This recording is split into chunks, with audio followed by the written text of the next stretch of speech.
Welcome to the Slop Temple. We pray this video helps. You need to act quickly and decisively.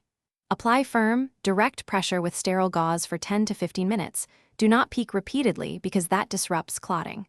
While pressure holds, place a wrapped cold compress against the area to constrict blood vessels and reduce flow. Make sure the person is lying comfortably and hips elevated slightly to reduce pressure. Once bleeding slows, maintain gentle compression and avoid straining. If bleeding restarts, repeat pressure immediately.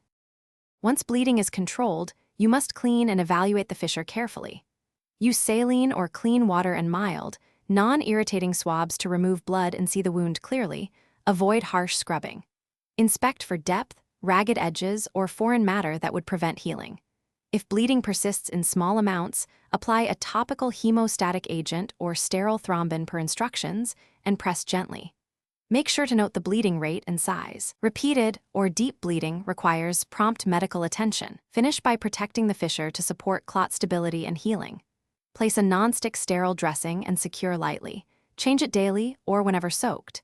You should avoid constipation and strain by using stool softeners, staying hydrated, and taking warm sitz baths to relax sphincter muscles and improve blood flow.